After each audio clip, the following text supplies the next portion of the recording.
दूसरा क्वेश्चन है सही विकल्प चुनिए। पहला दूसरे का पहला है 2 tan है 30 अपॉन 1 + tan स्क्वायर 30, इसका मान फाइंड आउट करना है। तो 2 tan यानी tan 30 है, tan 30 का मान होता है 1/√3 होता है। 1 + tan 30 यानी 1/√3 का स्क्वायर है, तो यहाँ स्क्वायर लगा देंगे।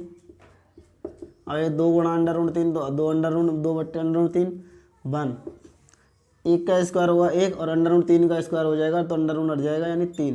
एलसीएम ले लेते हैं, एक मानकर यहाँ डायरेक्ट कर सकते हैं। 3 × 1 3 और 1 3 × 3 3 और 1 4, तो यह 2/√3 वही होगा 4/3। तो पहली और चौथी का गुणा होता है तो 2 गुणा हो जाएगा 3 और √3 गुणा हो जाएगा 4। 2 से कट जाएगी 4 बार और 3 से √3 कट जाएगी। जैसे 3 को लिख सकते हैं हम √3 गुणा √3 करते हैं तो 3 ही आता है, यानी गुणा करने पर 2 बार गुणा करेंगे तो अंडर रूट हट जाता है। तो 3 को हम ऐसे लिख सकते हैं, यानी कि √3 गुणा √3, इस 3 को ऐसे लिख दिया और बट्टे में है √3, तो इससे कट जाएगा तो √3 और बट्टे में बचा है 2 और यहाँ 2 बचा था, तो यह आ गया √3/2 और √3/2 sin 60 का मान होता है, तो ऑप्शन ए करेक्ट हो जाएगा। अगला क्वेश्चन है 1 - tan स्क्वायर 45, 1 - tan स्क्वायर 45 बट्टे 1 + tan स्क्वायर 45। तो tan 45 का मान होता है 1 का स्क्वायर, 1 + tan 45 1 का स्क्वायर, तो 1 का स्क्वायर 1 होगा और 1 में 1 जोड़ेंगे तो 2 आ जाएगा। 1 में से 1 घटाया 0 और 2 में 0 को भाग देंगे तो यह आ जाएगा 0। तो 0 आ रहा है, तो 0 यहाँ पर फोर्थ ऑप्शन नंबर डी में है, तो option D is correct answer. तीसरा क्वेश्चन है sin 2a बराबर है 2 sin a, तब सत्य होता है जबकि a बराबर है। हमें इनमें से मान रखकर देखने हैं। a की जगह पर पहले 0 रखते हैं, उसके बाद 30 45 60, जिससे आंसर सही आएगा वही ऑप्शन सही हो जाएगा। दोनों बराबर आ जाएंगे वही ऑप्शन सही होगा। तो sin 2a यानी कि sin 2a और 2 sin a है, तो a का मान रखते हैं 0, पहला ऑप्शन 0 रखते हैं, तो sin 2 × 0 बराबर 2 × sin 0, तो ये हो जाएगा 2 × 0 यानी 0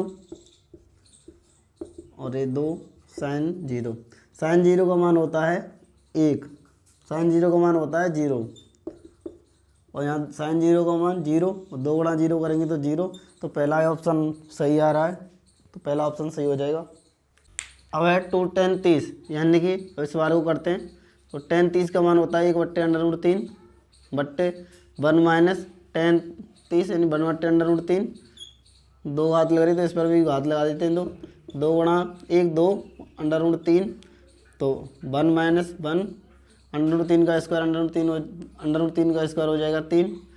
तो अब एलसीएम ले लेते हैं, तो 3 × 1 3 3 - 1/3, 2/√3, 3 में से क्या 2/3, तो पहली और चौथी संख्या गुणा होता है दूसरी और तीसरी का, तो इस 2 से 2 कट जाएगा, तो ये आ जाएगा पहली यहाँ पर 3 और बट्टे में हो जाएगा √3। तो इसको लिख सकते हैं हम √3 गुणा √3, √3 गुणा √3, तो बट्टे में √3 है तो ये कट जाएगा और ये आ जाएगा √3, तो √3 आ रहा है। cos 60 का मान होता है 1/2, sin 60 का मान होता है √3/2, tan 60 का मान होता है √3, तो ये option C is correct answer. Question number 3 है tan a + b बराबर है √3 के और tan a - b बराबर है 1/√3। a और b का जो योग है वो 90 से छोटा है और a से बड़ा है। यहाँ a is greater than b है, तो a और b का मान ज्ञात कीजिए। तो दे रखा है tan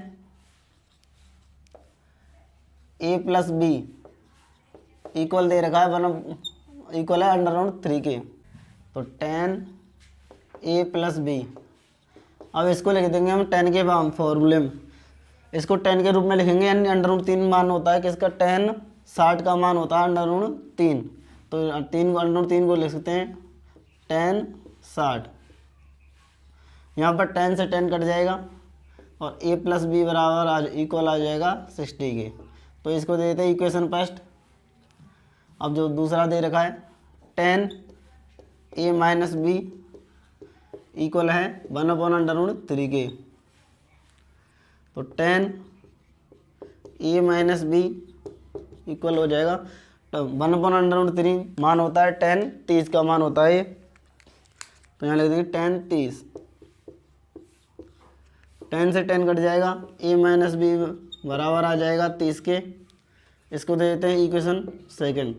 अब इन इक्वेशन फर्स्ट और सेकंड को विलोपन विधि से हल करते हैं। इक्वेशन फर्स्ट व इक्वेशन सेकंड से ए प्लस बी बराबर है 60, ए माइनस बी बराबर है 30 के। तो यहाँ इनको जोड़ देते हैं, तो बी से बी कट जाएगा, 2 ए और ए हो जाएगा 2a, 60 और 30 हो जाएंगे 90। ए का मान याद करना है तो 90, ये 2 जाएगा इसके अपॉन में, तो ये आ जाएगा 45। ए बराबर आ गया 45 डिग्री। अब हमें बी का मान याद करना है, तो इस इक्वेशन सेकंड में रख सकते हैं या हम फर्स्ट से में रख सकते हैं। तो इक्वेशन फर्स्ट से सेकंड में ए बराबर 45 रखने पर, तो ए का मान है 45 माइनस बी बराबर 30, तो बी का 75 इधर और इसका 75 इधर, तो 45 माइनस 30 बराबर हो जाए बी। तो इसको सीधा लिख सकते हैं, बी बराबर 45 में से 30 घटाते हैं तो ये आ जाएगा 15। तो ए का मान 45 डिग्री, बी का मान 15 डिग्री। रुक जा। अगला क्वेश्चन है सत्य है या असत्य बताना है। तो पहला क्वेश्चन है साइन ए प्लस बी बराबर होता है साइन ए प्लस साइन बी के बराबर। तो यहाँ पर कोई भी एंगल ले लेते हैं, ए बराबर मान लिया ए बराबर 30 है और बी बराबर मान लेते हैं बी बराबर 60 है।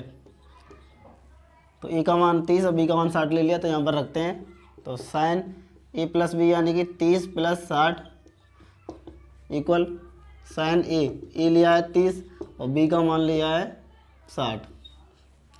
तो 30 प्लस 60 हो गए 90।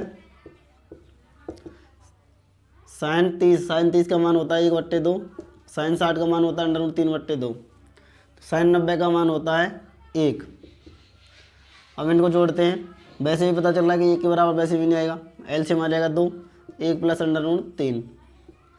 ये इक्वल नहीं है, जब इक्वल नहीं है तो ये सत्य नहीं है, ये असत्य है, तो ये कथन हो जाएगा असत्य।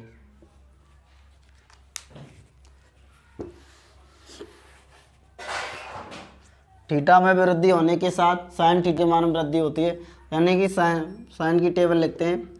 जैसे साइन 0 का मान 30, 45 और 60, 90। तो साइन 0 का मान 1 होता है, 30 का मान होता है 1/2, 45 साइन 0 का मान 0 होता है 0, 30 1/2 और ये होता है √1 1/√2 √3/2 और ये 1। तो यानी कि थीटा के मान में वृद्धि हो रही है, थीटा का मान ये है 0, थीटा में वृद्धि हो रही है, तो साइन जो का मान है उसमें भी वृद्धि हो रही है। यहाँ पहले 0 था, फिर 1/2 हुआ, 1/√3 √3/2 और उसके बाद में 1 हो गया बढ़ते बढ़ते। तो यहाँ पर दे रहा है थीटा में वृद्धि होने का साइन थीटा के मान में वृद्धि होती है, तो ये कथन सत्य है, तो ये आ जाएगा सत्य कथन। तो ये सही कथन है, सत्य है। अगला क्वेश्चन है थीटा के मान में वृद्धि, थीटा में वृद्धि होने के साथ कॉस थीटा के मान में वृद्धि होती है। जो कॉस का मान होता है वो 0, साइन कॉस 0 का मान तो होता है 1, 30 का मान √3/2, 45 1/2 और ये 60 का 1/2 और कॉस 90 का मान होता है 0।